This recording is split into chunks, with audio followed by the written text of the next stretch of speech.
Selamat hari Minggu jemaat yang dikasih Tuhan. Selamat datang kembali di ibadah Minggu online Gereja Every Nation Surabaya.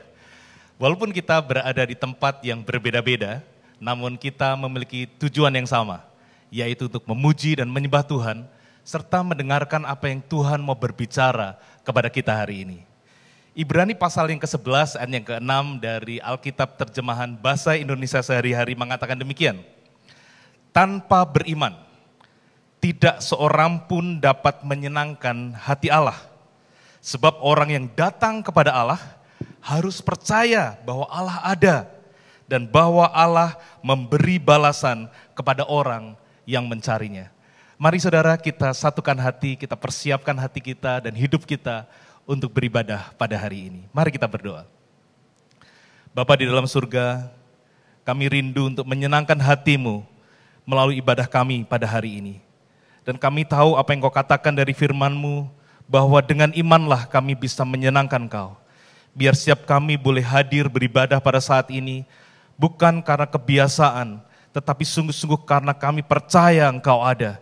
Dan Kau berjanji Tuhan, saat kami sungguh-sungguh mencari Engkau, saat kami sungguh-sungguh serius beribadah dan merindukan Engkau, ada upah, ada balasan, ada berkat yang Tuhan sediakan bagi setiap kami pada hari ini. Segala hormat, pujian dan kemuliaan hanya bagi Engkau. Di dalam nama Tuhan Yesus kami berdoa. Amin. Selamat beribadah saudara, Tuhan Yesus memberkati.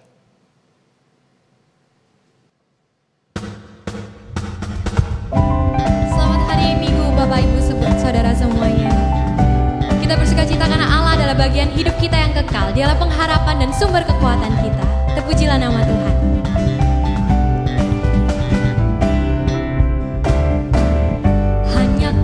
Milikku di surga, tiada yang kuingini di bumi, hanya Kau. Tak kuandalkan kekuatanku,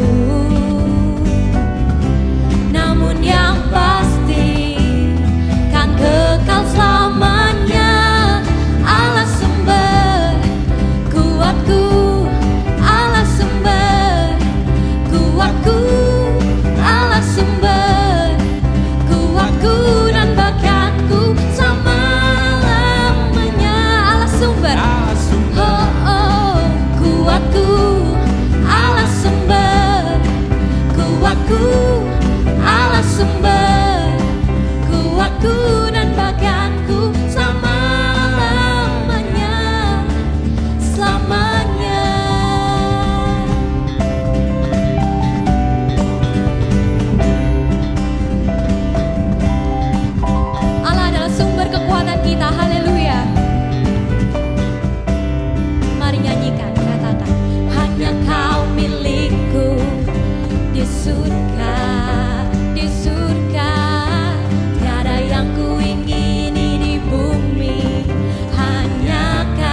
Tuhan, kami percaya bahwa Engkaulah sumber kekuatan kami Tuhan. Engkaulah sumber pengharapan kami Tuhan. Engkau Allah yang besar Tuhan.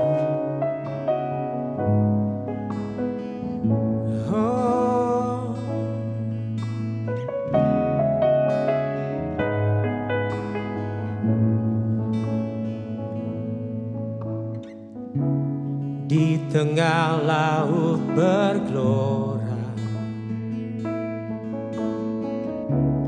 di tengah badai menderu, namun ku yakin Tuhan ada, menjagaku senantiasa.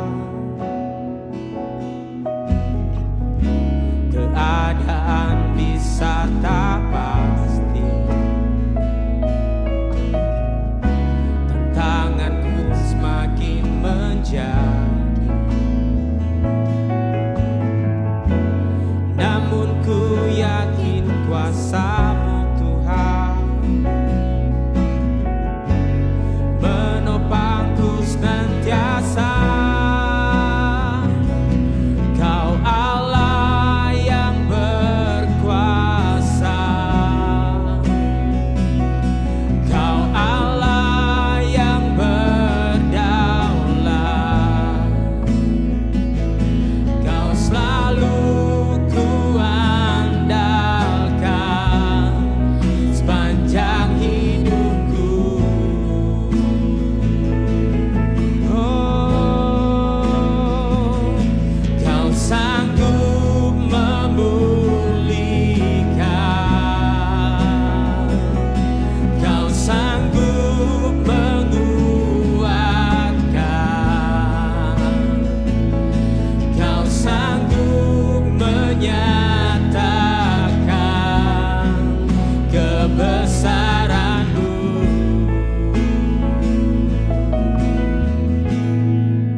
Keadaan bisa tak pasti,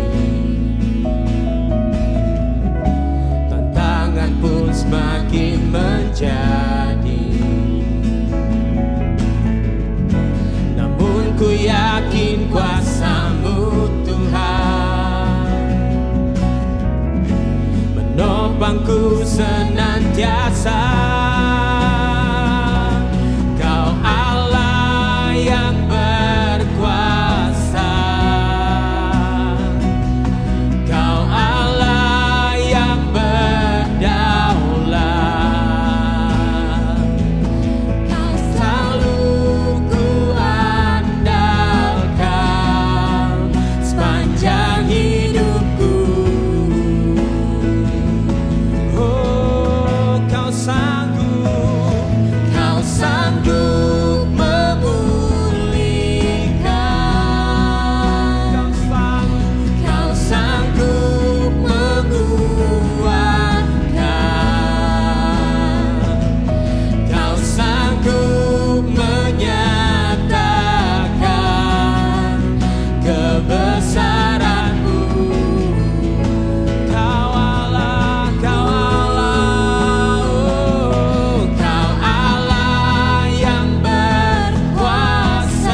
Kau sanggup Tuhan, Kau sanggup Tuhan, Kau Allah yang besar, Kau sanggup Tuhan, Kau sanggup Tuhan.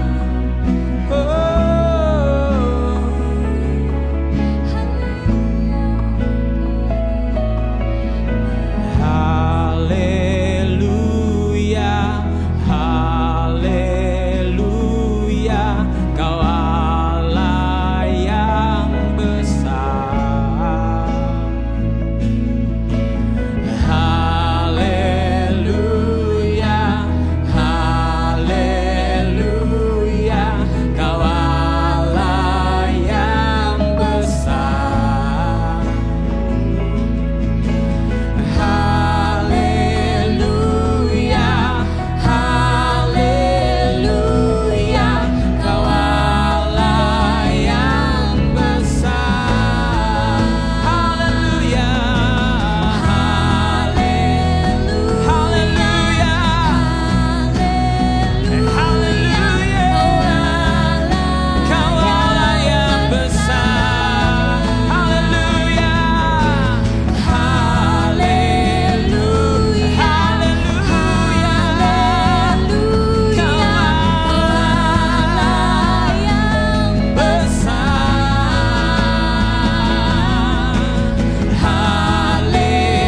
Haleluya,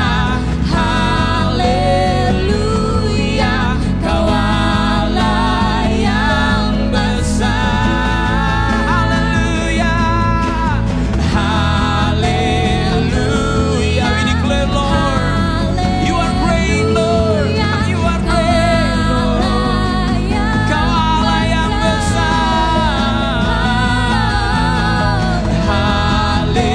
Haleluya, haleluya, Kau Allah yang besar. Kau Allah yang berkuasa, Kau Allah yang berdaulat. Kau selalu kuandalkan sepanjang hidupku. Oh, Kau sanggup memulihkan, Kau sanggup menguatkan, Kau sanggup menyatakan kebesaran-Mu. Haleluya, say haleluya. Haleluya, haleluya, Kau Allah yang besar. Haleluya, haleluya, haleluya, Kau Allah yang besar. Haleluya, haleluya, haleluya, Kau Allah yang besar. Haleluya, haleluya, haleluya.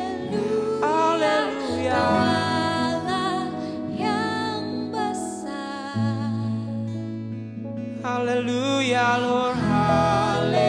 Haleluya, haleluya, Kau Allah yang besar.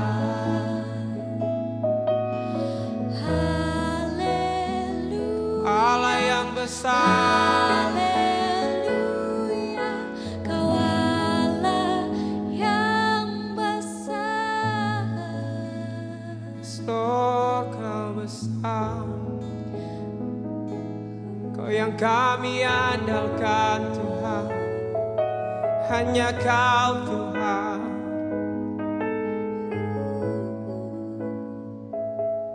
Hanya Kau yang menjadi tempat jawaban, hanya Kau tempatku berharap. Berjalan bersamamu ku takkan goyah, sebab tangan kasih-Mu tersedia bagiku. Selamanya Kau ku cinta. Hanya Kau Tuhan, hanya Kau yang menjadi tempat jawaban. Hanya Kau tempatku berharap. Berjalan bersamamu ku takkan goyah, sebab tangan kasih-Mu tersedia bagiku. Selamanya Kau ku cinta. Selamanya Kau ku cinta. Oh, selamanya Kau ku cinta.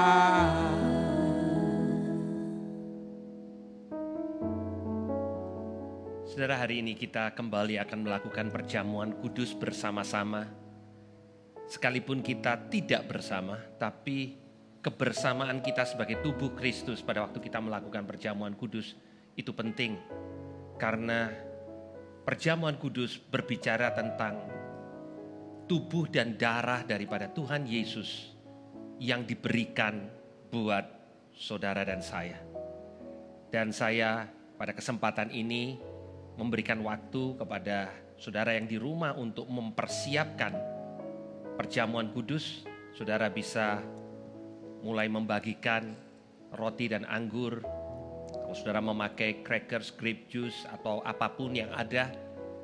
Saudara, esensi perjamuan kudus bukan di apa yang kita pakai, tetapi apa yang kita ingat. Apa yang menjadi pusat daripada perjamuan kudus adalah peringatan akan apa yang Tuhan Yesus sudah lakukan buat saudara dan saya. Saya ingin membacakan satu ayat firman Tuhan dari Efesus pasal yang ketiga, ayat yang ke-20. Bagi Dialah yang dapat melakukan jauh lebih banyak daripada apa yang kita doakan atau pikirkan. Seperti yang ternyata dari kuasa yang bekerja di dalam kita. Saudara, kalau saudara dan saya hari ini boleh menerima perjamuan kudus, saudara dan saya mengingat apa yang Kristus sudah lakukan buat kita. Satu mujizat yang luar biasa. Orang yang terhilang, orang yang tidak punya harapan, orang yang memberontak, diberikan kepada oleh Tuhan kesempatan untuk jadi anak-anak Allah, diangkat jadi anak-anaknya. Itulah saudara dan saya. Itu mujizat yang luar biasa. Ayat ini mengatakan bahwa kuasa yang sama yang membuat kita diangkat jadi anak, yang membuat kita menerima kelahiran yang baru, yang lama sudah berlalu, yang baru sudah datang. Kuasa yang sama itu bekerja dan melakukan jauh lebih banyak daripada apa yang mampu kita doakan dan pikirkan. Hari-hari ini sebagian saudara mengatakan, kami tidak bisa berpikir jauh ke depan, Pak. Semuanya kelihatannya gelap, semuanya tidak jelas. Saudara, keadaan membuat kita melihat dengan tidak jelas. Tetapi janji Tuhan dalam kehidupan saudara dan saya itu jelas. Karena Tuhan tidak pernah mengatakan, kalau keadaan baik, maka aku akan lakukan bagianku. Tapi Tuhan mengatakan, bahwa hari depanmu penuh dengan pengharapan. Itu janji Tuhan. Hari ini kita mengambil perjamuan kudus dengan mengingat kepada janji Tuhan. Janjinya ya dan amin, saudara. Mari kita bersama-sama berdoa. Tuhan, kami mengucap syukur untuk tubuh dan darah-Mu yang sudah diberikan untuk kami. Tuhan, terima kasih karena pengorbanan di atas kayu salib itu begitu sempurna. Maka kami menerima bagian di dalam Kristus. kami menjadi bagian daripada tubuh yang sempurna. Tuhan, terima kasih karena Engkau mengalami sengsara salib. Dan oleh karena tubuh-Mu, kami menerima kesembuhan kami. Kami menerima bagian yang sudah Engkau tetapkan buat kami. Mari kita mengangkat roti ini.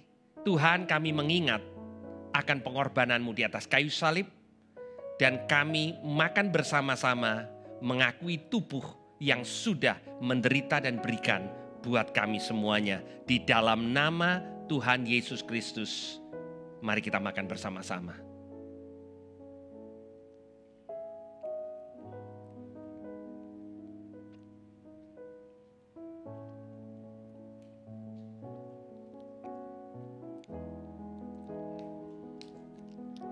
Mari kita persiapkan anggur. Tuhan, terima kasih untuk darah-Mu. Darah yang memeteraikan perjanjian. Dan perjanjian itu tidak pernah digagalkan oleh kuasa manusia. Tuhan, Engkau memeteraikan janji-Mu dan Engkau berjanji, Engkau tidak pernah meninggalkan kami. Engkau tidak pernah membiarkan kami. Biar sewaktu kami minum, kami kembali diingatkan. Kami tahu bahwa Allah kami setia. Keadaan boleh berganti, keadaan boleh tidak menentu, tapi janji-Mu pasti. Janji-Mu tidak pernah beranjak dari kehidupan kami. Kami minum di dalam nama Tuhan Yesus. Mari kita minum bersama-sama. Makasih Tuhan.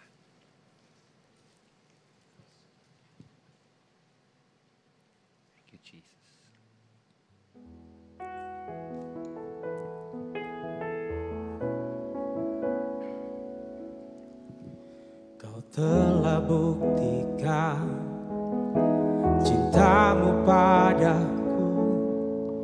Kau membayarku dengan hidup-Mu. Ku bersyukur yang ada padaku. Semuanya milik-Mu. Ku persembahkan seluruh hidupku di mezbah-Mu. Hanya Kau yang menjadi tempat jawaban.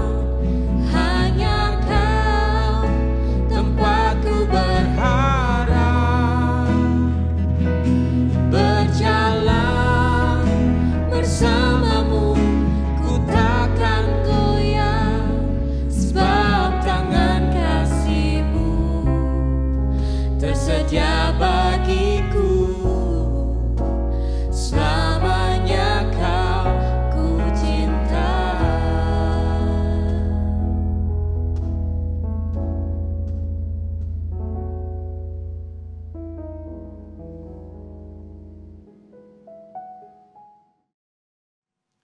Jemaat yang dikasihi Tuhan, Gereja Every Nation dipanggil untuk menghormati Allah dengan mendirikan gereja dan pelayanan kampus yang berpusat kepada Kristus, diberdayakan oleh Roh Kudus, serta bertanggung jawab secara sosial di setiap bangsa. Saudara, salah satu nilai inti dari Every Nation adalah pemuritan.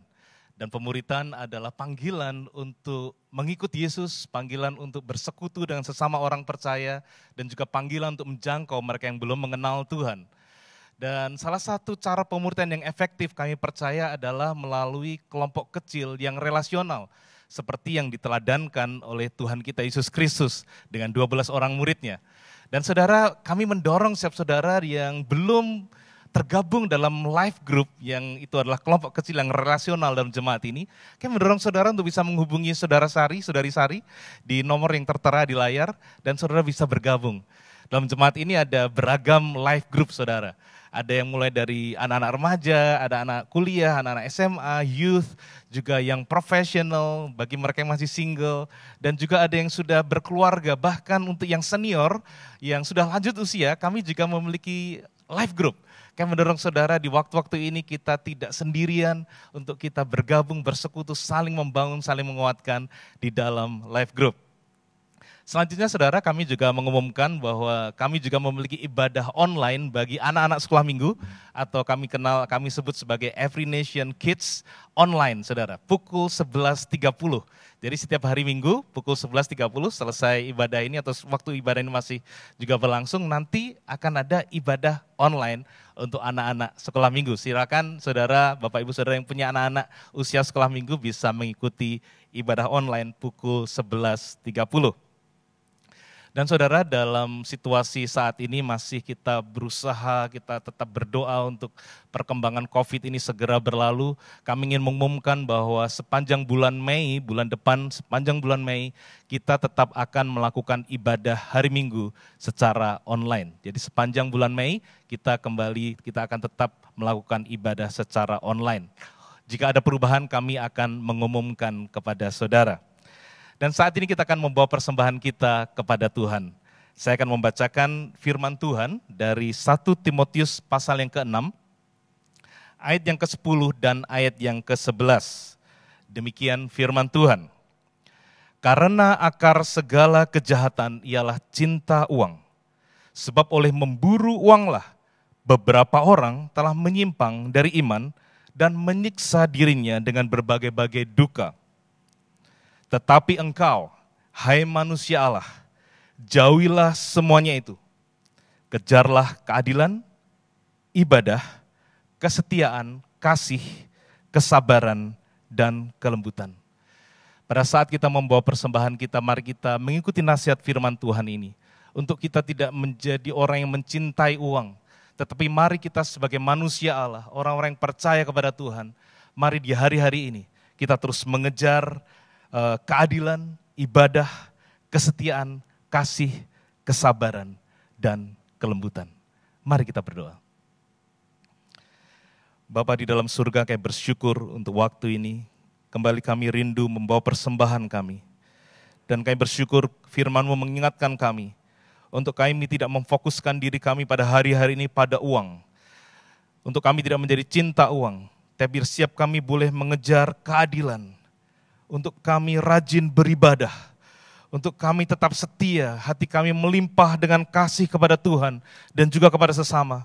Dan kami berdoa biar Engkau menolong kami, untuk kami bisa memiliki kesabaran dan kelemah lembutan di dalam menghadapi waktu-waktu ini. Dan biar persembahan yang kami bawa pada hari ini Tuhan, kami bawa dengan hati yang bersyukur, mengingat bahwa Tuhan Kau terus menyediakan segala yang kami perlukan di dalam waktu yang sulit sekalipun. Segala hormat, pujian, kemuliaan hanya bagi Engkau, di dalam nama Tuhan Yesus kami berdoa. Amin. Selamat memberi saudara, Tuhan Yesus memberkati.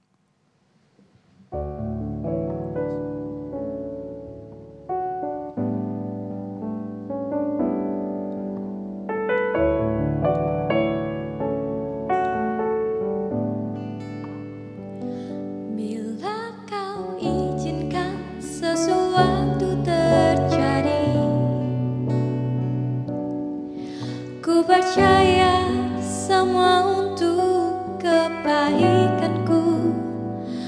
Bila nanti telah tiba waktumu, ku percaya kuasa-Mu memulihkan hidupku.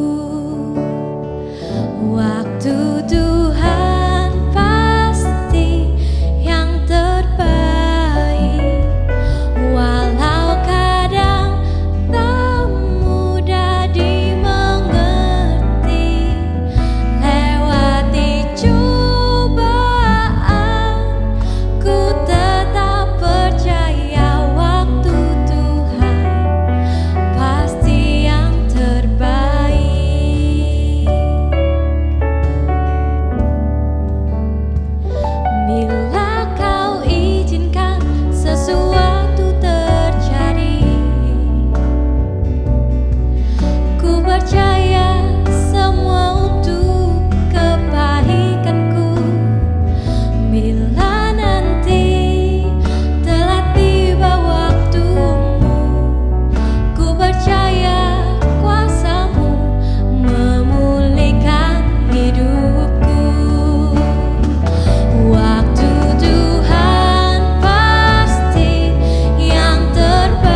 Selamat pagi jemaat Every Nation yang dikasihi Tuhan. Di rumah-rumah saudara, pada waktu saudara berkumpul dengan keluarga, mari kita sama-sama merenungkan firman Tuhan. Tanpa terasa kita sudah lebih dari 1 bulan beribadah secara online. Tapi saya ingin mengingatkan kepada saudara, waktu-waktu yang seperti ini seringkali Tuhan izinkan dalam kehidupan kita untuk membentuk kita, untuk mengganti pola hidup kita yang lama dengan sesuatu yang Dia ingin lakukan di dalam musim yang baru. Seringkali kalau kita membaca ayat firman Tuhan yang berbicara tentang musim yang baru, bayangan kita adalah sesuatu yang menarik, yang membuat kita bersuka cita, gembira, senang sekali.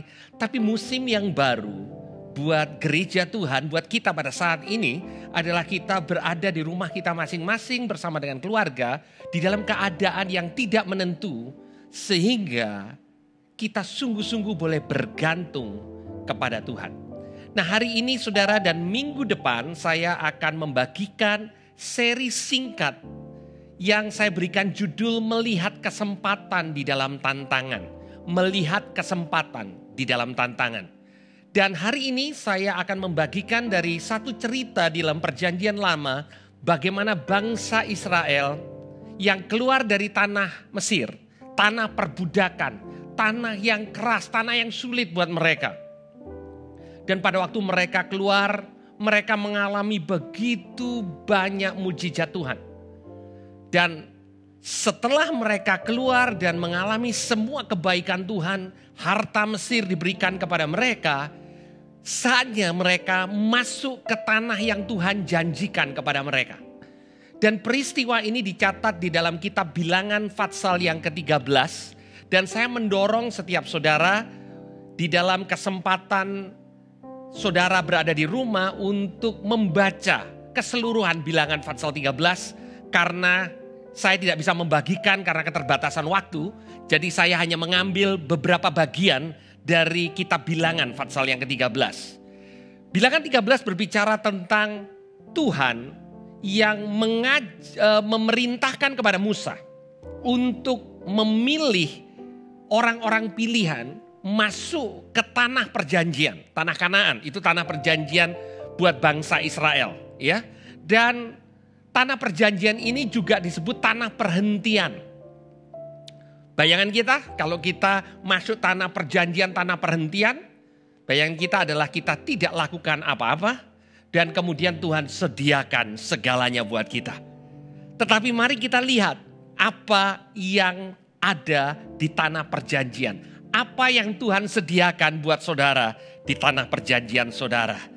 Mari kita membaca dari Bilangan Fatsal 13, saya mulai membaca dari ayat yang pertama. Dikatakan Tuhan berfirman kepada Musa, suruhlah beberapa orang mengintai tanah Kanaan yang akan kuberikan kepada orang Israel. Saudara, kalau saat ini saudara membaca dari Alkitab saudara, ya, tandai saudara, kuberikan kepada orang Israel. Tanah Kanaan ini Tuhan berikan kepada bangsa Israel. Dari setiap suku nenek moyang mereka haruslah kau suruh seorang. Semuanya pemimpin-pemimpin di antara mereka. Jadi ada 12 orang yang dipilih. Bukan sembarangan saudara. Ini bukan 12 orang yang hadir pada waktu ada acara besar. Kemudian dapat lucky draw. Ya, ini bukan lucky draw. Tapi orang-orang yang sungguh-sungguh dipilih oleh Musa. Musa tahu 12 orang ini. Mereka adalah pemimpin-pemimpin dari setiap suku di antara bangsa Israel. Ya. Lalu Musa menyuruh mereka dari padang gurun Paran di tempat mereka berkemah. Sesuai dengan titah Tuhan, semua orang itu adalah kepala-kepala di antara orang Israel. Dan apa yang mereka lakukan saudara? Di ayat yang ke-17 dikatakan, maka Musa menyuruh mereka untuk mengintai tanah Kanaan.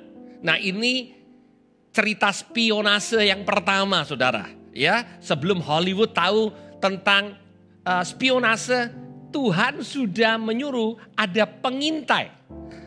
12 orang. Orang-orang yang terpilih. Ya, dikatakan katanya kepada mereka, kata Musa kepada mereka, pergilah dari sini ke tanah Negeb dan naiklah ke pegunungan. Dan amatilah bagaimana keadaan negeri itu. Apakah bangsa yang mendiaminya kuat atau lemah? Apakah mereka sedikit atau banyak? Dan bagaimana negeri yang didiaminya? Apakah baik atau buruk? Bagaimana kota-kota yang didiaminya? Apakah mereka diam di tempat yang terbuka atau di tempat-tempat yang berkubu? Dan bagaimana tanah itu? Apakah gemuk atau kurus? Apakah ada di sana pohon-pohonan atau tidak? Tabahkanlah hatimu dan bawalah sedikit dari hasil negeri itu. Waktu itu adalah musim hulu hasil anggur. Nah saudara, ini yang Musa perintahkan kepada mereka. Amati dan catat baik-baik. Ada fakta-fakta yang Musa ingin mereka catat. Keadaannya bagaimana? Bangsanya gimana? Ya, artinya ke-12 orang ini diminta untuk memetakan tanah Kanaan. Ya, karena tujuan mereka masuk adalah supaya mereka memberitahukan kepada bangsa Israel dan kepada Musa bagaimana caranya mereka akan menduduki tanah Kanaan, tanah perjanjian yang Tuhan katakan diberikan kepada bangsa Israel. Perhatikan baik-baik, diberikan saudara. Jadi Tuhan sudah berjanji tanah perjanjian. Ya, kenapa disebut tanah perjanjian? Karena tanah itu dijanjikan oleh Tuhan. Saudara, Alkitab penuh dengan janji Tuhan. Dan hari-hari ini, pada waktu kita mengalami keadaan sulit, kadang kita mulai memilah. Rasanya janji ini masih mungkin. Rasanya yang ini aduh tambah lama tambah nggak mungkin. Nah saudara, Tuhan mau kita masuk ke tanah perjanjian. Ke setiap janji yang Tuhan berikan kepada kita, Tuhan katakan aku berikan tanah itu. Ya, bagian engkau, Tuhan perintahkan kepada 12 pemimpin ini untuk mengamati keadaannya. Saudara, Tuhan itu tidak anti fakta, saudara. Iman saudara, iman orang percaya tidak meniadakan fakta. Tetapi sebagai orang percaya, kita mempercayai Tuhan, kita mempercayai janjinya di atas fakta.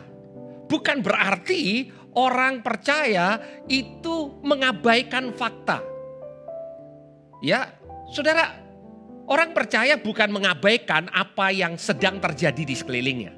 Ya, kita tidak mengatakan tidak ada itu coronavirus, nggak ada itu krisis ekonomi. Bukan itu, saudara. Ya, tetapi iman membuat kita bisa melihat janji Tuhan dan fokus kepada janji Tuhan. Sekalipun ada fakta-fakta yang sepertinya membuat janji itu sulit untuk kita bisa percaya. Bagian orang percaya, seperti kata orang percaya, bagian kita ini mempercayai saudara. Bagian Tuhan memimpin kita untuk memberikan janjinya kepada kita. Bagian dari apa yang Tuhan mau adalah kita memperhatikan fakta. Saudara, hari-hari ini banyak fakta yang dihadapkan kepada kita.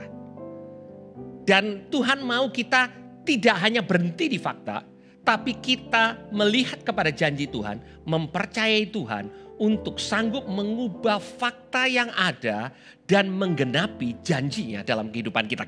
Kita meneruskan membaca saudara ya. Di dalam Roma pasal 4 ayat 19, saya ingin mengajak saudara melihat kepada kehidupan Abraham.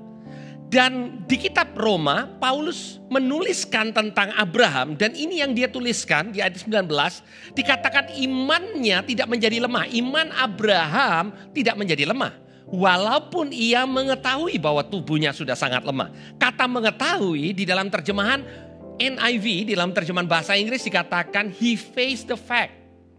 Ya, saudara, kembali iman orang percaya bukan melawan fakta. Tetapi iman orang percaya di atas fakta. Ya, faktanya buat Abraham, tubuhnya sudah sangat lemah karena usianya kira-kira 100 tahun. Dan bahwa rahim Sarah sudah tertutup. Jadi Abraham tidak mengingkari fakta. Dia tidak mengatakan, oh enggak kok saya bukan 100 tahun. Oh enggak kok rahim Sarah bukan tertutup. Enggak.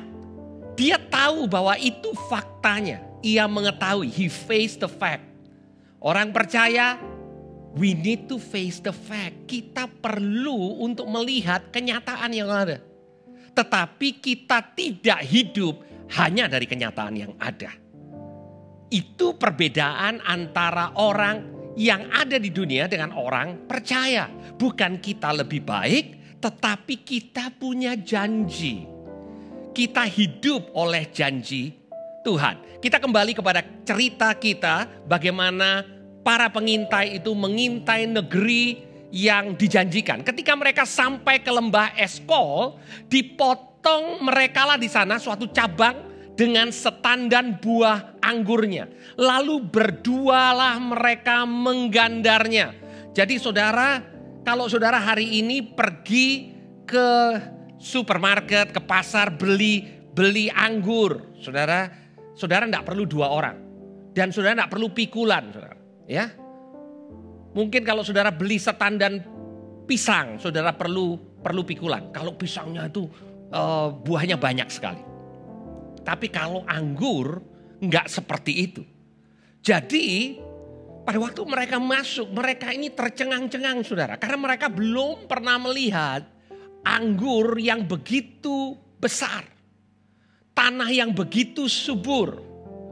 Dikatakan juga mereka membawa beberapa buah delima dan buah ara. Jadi pada waktu mereka melihat tanah perjanjian itu, mereka excited, mereka bergairah. Sama seperti kita saudara, pada waktu kita mendengar janji Tuhan. Kita mendengar Tuhan tidak akan meninggalkan kita, Tuhan tidak akan membiarkan kita.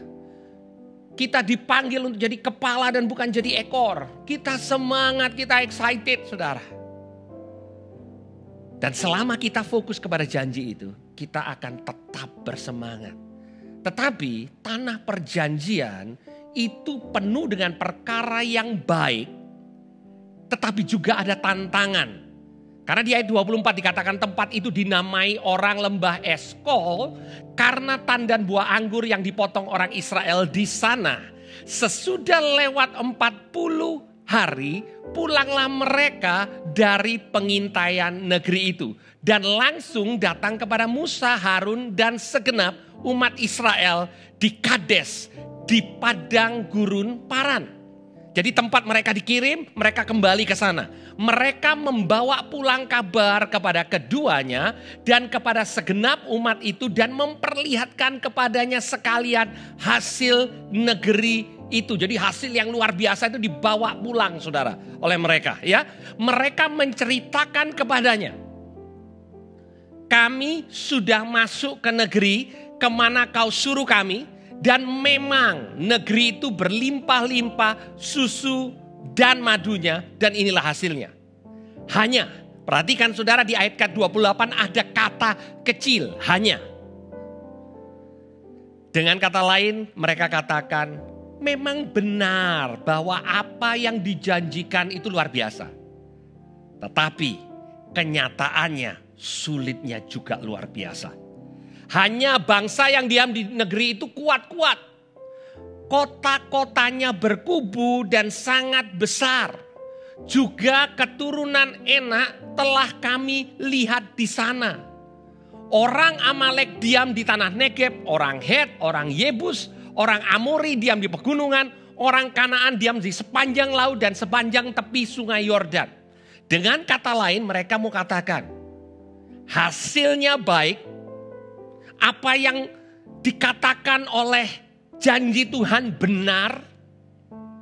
Tapi kita gak bisa memiliki itu. Karena kota-kotanya berkubu. Dan kemudian ada raksasa. Kemudian bukan hanya raksasa yang ada di sana. Musuhnya banyak. Ada orang Amalek, orang Het, orang Yebus. Mulai dari pegunungan, sepanjang laut, sepanjang tepian sungai, di tempat-tempat strategis, di sana ada musuh. Itu yang mereka lihat. Itu yang mereka fokus. Kemudian Kaleb mencoba menenteramkan hati bangsa itu di hadapan Musa, katanya, "Tidak, kita akan maju dan menduduki negeri itu, sebab kita pasti akan mengalahkannya." Tetapi orang-orang yang pergi ke sana bersama dengan dia berkata, "Kita tidak dapat maju menyerang bangsa itu karena mereka lebih kuat daripada kita." Nah saudara, kita tahu ada 12 orang pengintai, dan kita tahu dalam cerita ini hanya ada 2 orang yang melihat janji Tuhan lebih daripada melihat fakta. Apakah 12 orang ini melihat fakta? Mereka melihat fakta yang persis sama, saudara. Hari-hari ini kita melihat fakta dan semua orang punya akses untuk menyaksikan fakta yang sama. Tetapi respon kita terhadap fakta yang sama bisa berbeda.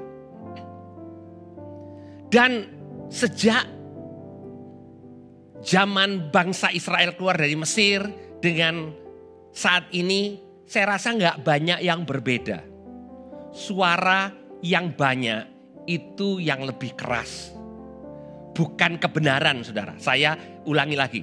Yang suaranya banyak itu lebih keras. 10 orang ini suaranya lebih keras daripada 2 orang. 10 orang ini mengatakan memang janjinya baik, tapi keadaan tidak baik. Karena keadaan tidak baik, karena begitu banyak tantangan, tidak mungkin kita dapatkan janji itu. Ya, jadi mereka bukan sepenuhnya mengatakan tidak baik. Mereka tidak datang dan mengatakan bohong. Tanah itu gersang. Tanah itu tidak ada prospeknya. Bukan itu kata-kata mereka. Tetapi kata mereka adalah memang tanahnya baik. Memang janjinya baik. Cuman kita tidak akan pernah dapatkan janji itu karena tantangannya jauh lebih besar daripada apa yang kita akan terima di sana. Itu kata 10 pengintai, saudara. Tetapi 2 orang ini memiliki sikap yang berbeda. Nah saudara, kita belajar. Apa yang kita lihat menentukan masa depan kita. Kalau saudara hari-hari ini membaca berita tentang pollution index atau indeks polusi di banyak negara, itu indeksnya drop drastis. Dan dampaknya adalah jarak pandang itu jauh lebih, kita bisa melihat lebih jauh, saudara.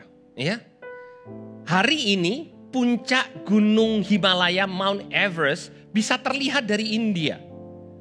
Yang pada waktu-waktu yang lalu tidak mungkin, saudara. Karena polusi udara. Hari ini saudara yang tinggal di Surabaya, kalau saudara di malam hari, saudara bisa lihat bintang-bintang di langit. Ya, bukan tiba-tiba ada bintang di langit. Dulu ada tapi nggak kelihatan, saudara. Kenapa? Karena polusi udara kita begitu tinggi. Dengan berkurangnya kegiatan manusia, maka kita bisa punya jarak pandang. Itu di alam jasmani seperti itu, saudara. Ya, itu dampak coronavirus terhadap lingkungan. Oke? Nah, saudara, pada waktu kita dikaburkan dengan keadaan, maka kita sulit untuk fokus kepada janji Tuhan. Dan 10 orang ini melihat fakta dengan begitu jelas, tapi lupa dengan janji. Ya. Dan itu yang disampaikan kepada orang banyak. Nah, perhatikan baik-baik. 10 orang ini juga pemimpin bangsa. Itu sebabnya pengaruh dari apa yang mereka katakan meracuni seluruh bangsa. Saya ingin berbicara kepada kita yang saat ini ada di rumah. Mungkin sudah katakan, tapi saya ini bukan pemimpin, Pak. sikap saudara mempengaruhi orang lain. Sikap saudara tentang janji Tuhan mempengaruhi orang di sekeliling saudara. Hati-hati dengan apa yang saudara katakan, hati-hati dengan apa yang saudara sikapi. Justru hari-hari ini menjadi penting untuk saudara bisa melihat kepada janji lebih dari fakta.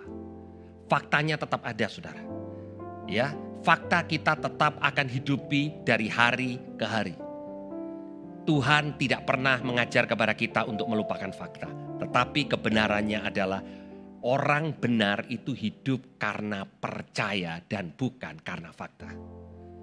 Di ayat 32 saya lanjutkan, juga mereka menyampaikan kepada orang Israel kabar busuk tentang negeri yang diintai mereka dengan berkata, negeri yang kami lalui untuk diintai adalah suatu negeri yang memakan penduduknya. Dan semua orang yang kami lihat di sana adalah orang-orang yang tinggi-tinggi perawaannya. Juga kami lihat di sana orang-orang raksasa, orang enak yang berasal dari orang-orang raksasa. Dan kami lihat diri kami seperti belalang, dan demikian juga mereka terhadap kami. Nah, pada waktu fakta membuat saudara jadi takut, pada waktu fakta membuat kita ini gemetar, maka kesimpulan kita jadi salah, saudara. Apa yang mereka katakan setelah mereka katakan tentang fakta bahwa ada halangan dan lain sebagainya, akhirnya fokus mereka kepada halangan begitu besar, apa yang difokuskan akan menjadi semakin besar. Itu sebabnya mereka mengatakan bahwa kami ini seperti belalang.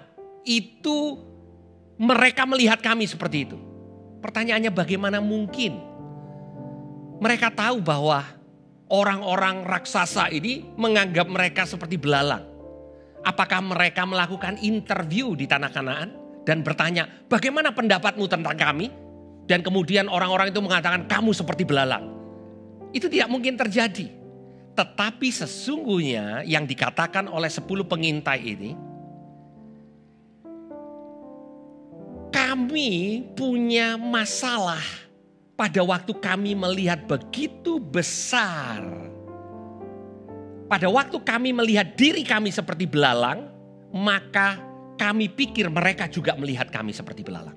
Pada waktu kami melihat diri kami tidak mampu, maka kami juga berpikir mereka juga melihat kami tidak mampu. Saudara, ini bahayanya pada waktu fakta menjadi kebenaran. Itu sebabnya Alkitab mengatakan mereka menyampaikan kabar busuk. Awalnya mereka menyampaikan fakta, tapi fakta yang dikomentari karena ketakutan menjadi kabar busuk. Arti akhirnya bangsa Israel termakan dengan kabar busuk itu, saudara. Bukan lagi mereka mendengar fakta, tetapi fakta yang dikomentari dengan ketakutan menjadi kabar busuk. Kembali saya ingin katakan, iman Kristen tidak mengabaikan fakta. Tetapi iman Kristen tidak menjadikan fakta menjadi yang terutama. Tetapi kita mempercayai janji Tuhan di atas fakta. Mari kita lanjutkan apa yang terjadi. Di Bilangan pasal 14 dikatakan di ayat yang pertama, lalu segenap umat itu mengeluarkan suara nyaring dan bangsa itu menangis pada malam itu. Bersungut-sungutlah mereka, semua orang Israel kepada Musa dan Harun, dan segenap umat itu berkata kepada mereka, sekiranya kami mati di tanah Mesir atau di padang gurun ini. Mengapa Tuhan membawa kami ke negeri ini? Supaya kami tewas oleh pedang. Dan istri serta anak-anak kami menjadi tawanan. Bukankah lebih baik kami pulang ke Mesir? Nah saudara, bayangkan saudara. Pada waktu dimulai dengan melihat fakta saudara ya. Dan ketakutan muncul. Tidak fokus kepada janji Tuhan. Akhirnya mereka menjadi ketakutan dan melihat diri mereka seperti belalang. Mereka tidak lagi melihat seperti cara Tuhan melihat. Dan setelah itu dikatakan umat itu mulai bersungut-sungut. Pada waktu saudara kehilangan perspektif, maka perspektif baru saudara yang bukan berasal dari Tuhan, bukan berasal dari firman, tetapi dari ketakutan membuat saudara melihat bahwa Tuhan itu adalah Tuhan yang jahat. Bangsa yang mengalami mujizat Tuhan. Ahli Alkitab mengatakan generasi yang keluar dari Mesir adalah generasi yang paling banyak mengalami mujizat Tuhan. Ini adalah generasinya yang segera Tuhan akan bawa masuk ke tanah perjanjian. Tetapi generasi yang sama adalah generasi yang bersungut-sungut dan mengatakan, mengapa Tuhan membawa kami ke negeri ini? Supaya kami tewas oleh pedang. Artinya mereka mulai mempertanyakan kebaikan Tuhan atas hidup mereka. Hari ini kalau kita tidak hati-hati dengan apa yang kita alami, fakta yang kita terus hadapi, kalau kita tidak counter dengan janji Tuhan, maka apa yang terjadi kepada seluruh bangsa Israel bisa masuk ke dalam hati kita. Ada orang-orang yang mulai mengatakan, kenapa Tuhan izinkan ini terjadi? Kenapa Tuhan tidak proteksi usaha saya? Kenapa Tuhan tidak proteksi pekerjaan saya? Kenapa Tuhan kok membawa saya menjadi sesulit ini? Bahkan ada yang mengatakan, saya tidak pernah mengalami keadaan sesulit ini. Kenapa Tuhan jahat terhadap keluarga kami, istri dan anak-anak kami? Lebih enak dulu sebagai orang yang belum percaya kepada Tuhan. Dan itu keluar karena kita kehilangan perspektif kepada janji Tuhan. Di ayat yang ke-6 dikatakan, tetapi Yosua bin Nun dan Kaleb bin Yefune yang termasuk orang-orang yang telah mengintai negeri itu mengoyakkan pakaiannya dan berkata kepada segenap umat Israel, negeri yang kami lalui untuk diintai itu adalah luar biasa baiknya. Jika Tuhan berkenan kepada kita, maka Ia akan membawa kita masuk ke negeri itu. Perhatikan, Ia yang membawa kita masuk ke negeri itu. Dan akan memberikannya kepada kita suatu negeri berlimpah susu dan madu. Saudara, fakta yang sama yang dilihat oleh Kaleb, dilihat oleh Yosua, faktanya sama. Tetapi pada waktu mereka memakai kacamata iman, mereka fokus kepada janji Tuhan, menimbulkan sikap yang berbeda. Saudara, hari-hari ini saudara melihat fakta yang sama, tapi mari kita responi dengan respon iman sehingga sikap kita menjadi berbeda. Itu sebabnya saudara perlu saling menguatkan. Saudara, saya bayangkan saudara, kalau 12 orang pengintai ini pergi sama-sama 40 hari saudara. 10 orang ini sudah termakan dengan fakta dan kehilangan janji. Dan sepanjang perjalanan 40 hari sikapnya negatif. Saya bayangkan Kaleb dan Yosua harus saling menguatkan untuk mengatakan kita percaya janji Tuhan. Kita percaya janji Tuhan. Kita percaya janji Tuhan. Saudara, saya ingin sampaikan kepada saudara, di dalam keadaan seperti ini, lebih banyak orang akan negatif daripada tetap bersikap positif. Saya tidak mengajar saudara untuk hanya sekedar positive thinking. Tetapi firman Tuhan mengajar kepada kita supaya kita punya iman terhadap janji Tuhan. Itu bukan apa yang dunia katakan positive thinking. Ya, saudara, iman mengatasi fakta. Sama seperti Yosua dan Kaleb 40 hari melihat tantangan, tapi dia tetap fokus kepada janji Tuhan. Dia bisa melihat perkara yang baik di dalam keadaan yang tidak baik. Dia bisa melihat kesempatan di dalam bahaya yang ada. Mereka tidak menyangkali bahwa ada tantangan yang mereka katakan Tuhan akan membawa kita untuk berkemenangan melewati tantangan itu.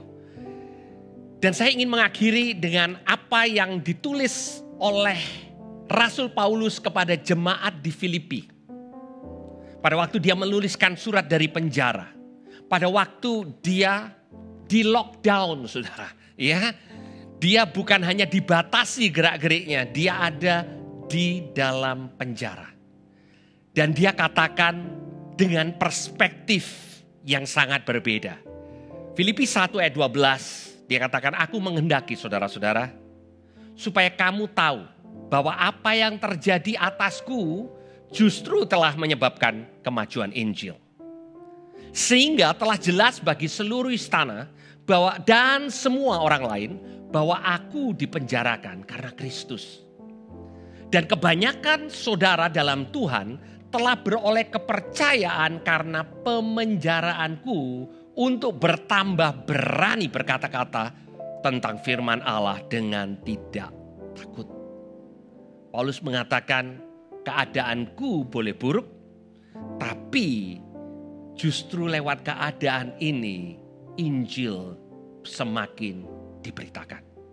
Aku dipenjara karena Kristus, tetapi seluruh istana yang tadinya tidak mendengar Injil, boleh dengar Injil. Sejarawan Alkitab mencatat bahwa pada waktu Paulus dipenjara di Roma, dia dijaga oleh tentara Roma, bergantian bergiliran. Dan selama dia dijaga, dia memberitakan Injil. Dan tentara-tentara Roma itu yang akhirnya membawa Injil masuk ke istana. Sehingga banyak orang penting di istana mulai mengenal Injil Tuhan Yesus Kristus. Saudara, perspektif Paulus di dalam keadaan sulit sungguh-sungguh luar biasa. Dia melihat bahwa keadaannya buruk, tapi keadaan yang buruk Tuhan pakai untuk memajukan Injil. Saudara, perspektif kita terhadap keadaan ini menentukan sikap kita. Hari ini kembali saya ingin mendorong saudara untuk melihat kepada janji Tuhan. Saudara, kita tidak pernah tahu waktu dan saatnya. Ada yang bertanya kapan coronavirus ini akan selesai, berakhir. Kapan kita selesai dan kembali beraktivitas secara normal. Tidak ada orang yang tahu pasti, saudara. Dan Tuhan cenderung untuk senyap, tapi Tuhan mengatakan bahwa janjinya ya dan amin. Setiap saudara pernah menerima janji Tuhan. Dan kadang kita menerimanya di dalam terang. Artinya dalam keadaan baik, saudara. Dan saat ini kita memasuki masa-masa sulit. Mari kita pegang janji Tuhan. Saudara, Tuhan berjanji bahwa gereja Tuhan adalah gereja yang berkemenangan. Tuhan berjanji bahwa Dia memelihara kita dengan sempurna. Itu janji Tuhan. Cara Dia memelihara, saudara, kita tidak pernah tahu bagaimana Tuhan bisa memelihara setiap saudara pribadi lepas pribadi. Tapi Tuhan itu setia, saudara.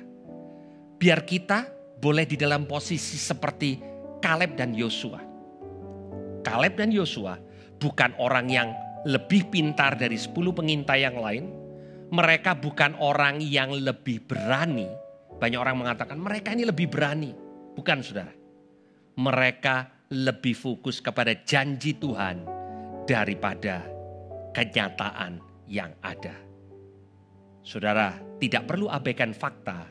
Yang kita perlu sama-sama percaya adalah janji Tuhan itu lebih dari fakta yang ada. Di dalam tantangan terburukmu. Dan mungkin saudara katakan, ya saat ini Pak. Ada janji Tuhan di mana engkau mau dibawa masuk ke dalam tanah perjanjian yang dia katakan menjadi milik pusakamu. Mari kita berdoa. Tuhan, kami mengucap syukur bahwa hari ini kami kembali menerima kebenaran yang menguatkan kami. Kadang fakta begitu membombardir kami. Begitu banyak berita. Tapi hari ini kembali kami tidak hidup dari sekedar menerima berita yang ada. Tapi firman-Mu memberikan kekuatan buat kami. Kami tidak tahu waktu dan saatnya, tapi kami tahu kalau Engkau mengizinkan kami masuk, gerejamu masuk dalam saat-saat seperti ini, Tuhan, kami keluar sebagai pemenang karena kami adalah orang yang percaya akan janji-Mu. Terima kasih Tuhan. Haleluya. Amin. Worship team, mari kita menyembah Tuhan bersama-sama. Tuhan pasti yang terbaik, walau kadang tak mudah dimengerti. Lewati cobaan, ku tetap percaya waktu Tuhan pasti yang terbaik. Waktu Tuhan pasti yang terbaik, walau kadang tak mudah dimengerti. Lewati cobaan, ku tetap percaya waktu Tuhan pasti yang terbaik. Waktu Tuhan pasti yang terbaik, walau kadang tak mudah dimengerti. Lewati cobaan, ku tetap percaya waktu Tuhan pasti yang terbaik. Saudara, mari kita mengangkat kedua tangan kita. Tanda kita berserah kepada Tuhan. Tuhan, janji-Mu tidak berubah hanya karena kami masuk ke dalam lembah. Janji yang kami dengar di dalam terang, itu yang menjadi kekuatan buat kami sewaktu kami berada di dalam gelap. Sewaktu kami melihat kepada fakta yang sepertinya membuat kami semakin sulit untuk mempercayai janji-Mu, mata kami tertuju kepadamu. Tuhan, hamba-Mu berdoa untuk setiap jemaat yang hari-hari ini menghadapi fakta. Biar mereka tidak tinggal di dalam fakta, tapi mereka melihat janji. Tuhan, kepada setiap kami, Engkau katakan bahwa kami, Engkau bawa untuk masuk ke dalam tanah perjanjian kami, penuh dengan susu dan madu. Di sana ada raksasa, di sana ada musuh, di sana ada banyak hal yang tidak pasti, tapi kami memegang yang pasti. Bahwa Engkau yang sudah memulai pekerjaan yang baik di tengah-tengah kami, Engkau menyelesaikannya dengan sempurna. Hamba-Mu berdoa, kiranya berkat Abraham, berkat Ishak, berkat Yakub diberikan bagi gereja-Mu. Gereja Tuhan, terima berkat dari Tuhan. Engkau diberkati supaya Engkau menjadi berkat buat banyak orang. Di dalam nama Tuhan Yesus. Yang percaya katakan sama-sama, amin. Tuhan Yesus memberkati. Waktu Tuhan pasti yang terbaik, walau kadang tak mudah dimengerti.